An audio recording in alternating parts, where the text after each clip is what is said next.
أعوذ بالله من الشيطان الرجيم. بسم الله الرحمن الرحیم.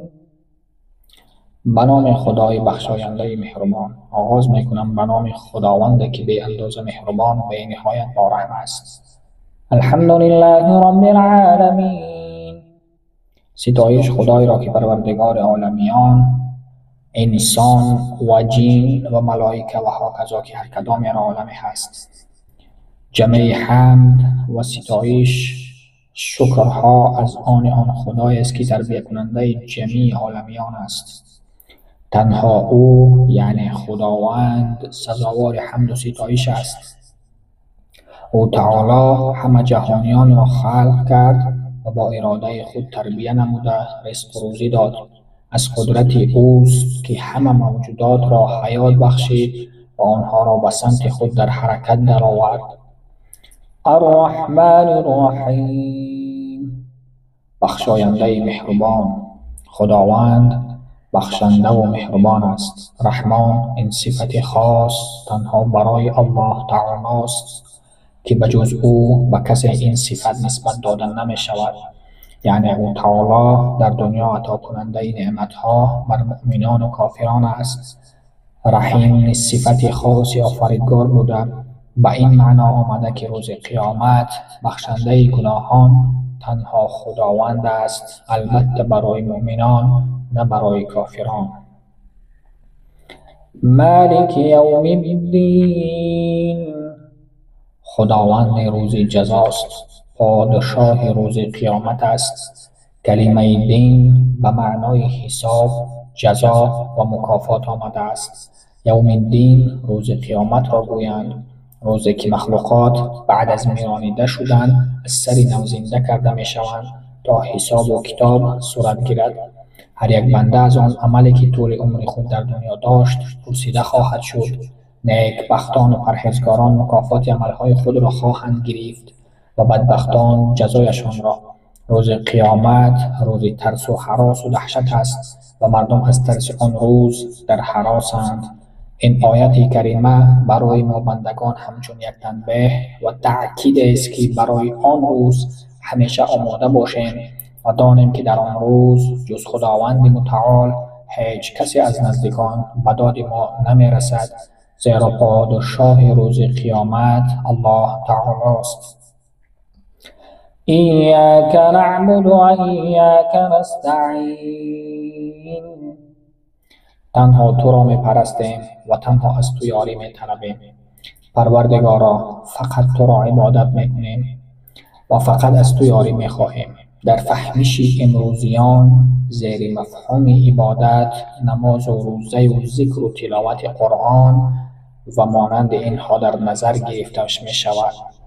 در حقیقت چنین هم هست، زیرا آنها عبادت های بهترین حسابیده می شوند. لیکن عبادت با اینها محدود نیست، بلکه همه عملهایی که خداوند از آن راضی و خوشنود است عبادتند. با این خاطر اگر هر یک بنده مؤمن در زندگی خود از فرموده خداوند بیرون نگردد، موافق آن عمل نماید، چنین باشد که گویا همه وقت مشغول به عبادت بوده است. برای تقویت بخشیدن به گفته‌های بالا مثال زیرین را می‌آوریم. آفریدگار ما و شما خوردن رزق حلال را امر کرده است. پس اگر بنده از حرام پرهیز نماید، برای یافتن رزق حلال حرکت زحمت و محنت کند، قوت صرف سازد و عرق جبین ریزد، این هم عبادت است. ولی نباید برای اجرای یک عبادت دیگر ترک شود. مثلا درست نیست با سبب تلاوت قرآن عبادت دیگر یعنی نماز یا ذکر خدا ترک شود. طوری در بالا اشاره کرده شد معنای ایاک نعبد و فقط تو را میپرستیم و عبادت میکنیم است. این از جانب ما وعده است نزد خداوند.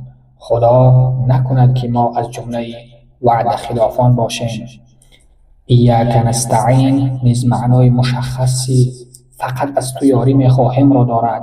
یعنی پروردگارا ما برای اجرای عبادت خودت یاری را تنها از تو میخواهیم. بغیر خودت ای پروردگار هیچ احد ما را یاردم و قوت بر عبادت داده و پشت و پناه ما شده نمیتواند. البته تو بر همه مخلوقهای خود حقدار و تمام بزرگی ها لایق و سزاوار توست.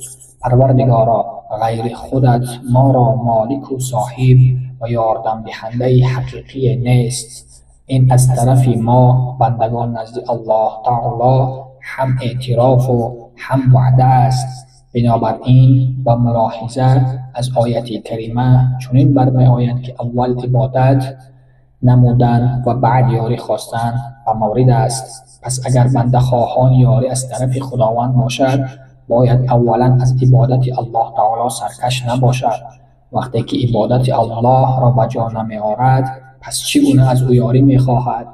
از این رو حال بنده عبادت کردن را در همه حالت خواه فراخی خواه تنگی و یاردم پرسیدن را در تنگی ها تقاضا می نماید. عبادتی که در این آیت ذکر گردیده است در شکل شخص تنها نبوده بلکه در شکل جمع آمده است. مراد اینجا عبادت یک جایه یعنی با جماعت است. از اینجاست که نماز را با جماعت می‌گزارند. اهدنا الصراط المستقیم، ما را براه راست هدایت بنمای، ما را براه راست هدایت کن. هدایت در لغت به معنای با لطف و مرحمت راهنمایی نمودن آمده است. نزد اهل علم هدایت چند درجه دارد. خداوند انسان را با هدایت آمیخته به دنیا می آورد. ببینید به آن که به کودک نشان داده شود وی مکیدن شیر را می داند، هنگام گرسنگی می گرید و هنگام تهدید خوف از ترس چشمانش را می پوشد و مانند اینها. اما این هدایت است که نه همه طلبات انسان را قانع می گرداند. و 5 عضو حس کننده یعنی دیدن و شنیدن و بویدن، چشیدن و لمس حس کردن هدایت می توان یافت. اما این هم محدود است و برای انسان ناکفایه. انسان در میزان عقل هدایت در بالا ذکر شده را می تواند مورد تدقیق و تفتیش و سنجش قرار بدهد و سهو و خطاها را اصلاح سازد. به یک خلاصه بیاید. مثال وقتی انسان با هدایت چشم عکسی چیزی را در آب ناهموار و شکسته می بیند پس با هدایت عقل سالم صورت بطون و سالم آن اشیا را معین می سازد. مثال دیگر میوه شیرین و بالذت در دهان شخص بیمار تلخ و بیمزه می تابد ولی عقل کامل ثابت می سازد که این از بیماری آن شخص است وگرنه میوه و آن لذتی که دارد باقی است. از گفته های بالا چنین برمی آید که انسان با واسطه عقل نیک و بد را از هم جدا کرده راه سعادتمند گشتن خود را می یابد. بسیاری ها این عقیده را دستگیری می کنند اما تأکید در اینجا به مورد است که عقل به پررگی قادر نیست انسان را در همه حالتها هدایت کند. برای اثبات این عقیده اگر نظر به رویدادهای جهان داشته باشیم بسنده است. در اکثریت مملکت‌ها اختلاف بین عقیده ها می رود. هر یک طرف مخالف از روی عقل عقیده خود را درست می حسابد ولی باید دانست که از عقل بالا هدایت و هدایتگر است. هدایت عالی هدایت از جانب پروردگار عالمیان است که با واسطه پیغمبران و انبیا پیروان آنها و عالمان بر بندگان تأکید می‌گردد. چون خداوند خلق کننده انسان است پس راه سعادتمندی او را همان ذات پاک خودش می‌داند. از این باعث آفریدگار عالم و آدم برای بندگان خود دستور زندگی قرآن را فرستاد که او را به سوی سعادت یعنی خوشبختی راهنمایی می‌سازد. آن دستور زندگی و نشانداد عالی دین مبین اسلام است و پیغمبران که آخرین آنها حضرت محمد صلی الله علیه و سلم می باشد و این چنین پیروان او اولیاء و عالمان به طفیل تعلیم این دین پاک را به خلق رسانیدند و میرسانند. صراط الذین انعمت علیهم غیر المغضوب علیهم ولا الضالین.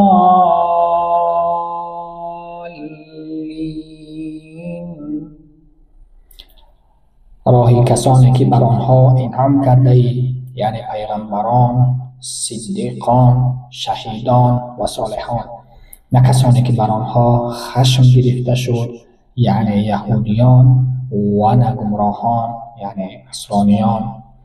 چون این راهی که بر آنها پیغمبران و صدیقان انعام کرده ای، نه بر راه غضب کرده شدگان و نه راه گمراهان. مراد از انعام کرده شدگان پیغمبران و صدیقان و شهیدان و صالحان پرهیزگارانند. به غضب خدا گرفته شدگان یهودیانند. سبب به غضب گرفتار شدن یهودی ها این بود که بسیار انبیا را کشتند، به خدا عهد کردند اما به آن عهد وفا نکردند، و باز بسیار گناه های دیگر از آنها سر زد که چندین آیت های دیگر بر این دلالت میکند. خداوند به آنها دستور و علم داد، ولی دیده و دانسته به آن عمل نکردند. در زیر مفهوم گمراهان نصرانی ها در نظر داشته شده است. آنها را به آن خاطر گمراه گفتند که راه نشان داده خداوند را قبول نکردند. موافق میل و خواهش خود راه را اختیار کردند و آن را درست شماریدند. آنها نزد حضرت عیسی علیه السلام عیبداری خود را اقرار کردند و گفتند تو را راضی میکنیم و عبادتی که الله تعالی ما را فرموده است بجا میاریم، ولی برخلاف گفته های خود عمل نمودند. این است که آنها را گمراهان میگویند، یعنی آیت شریفه میگوید که خدایا ما را برای انبیا و در راه آن ثابت بودگان مثل اولیا و جمله عزیزان درگاه خودت راهنمایی کن و برای یهودیان و نصارا ارشاد نفرما. این است دعای عالی و درخواست بسیار ضرور. گرچند آیت های این سوره کم هم باشند، معنای بسیاری را در بر گرفتند. به همین خاطر سوره مذکور را به نام ام القرآن، مادر قرآن نام میبرند، زیرا در این سوره حمد خدا و صفتهای وی، پادشاه بودن او در روز قیامت، عبادت، اخلاص، دعا، ذکر امتهای خوب و هدایت شده و آنانی که برای نادرست رفتند افاده یافته است.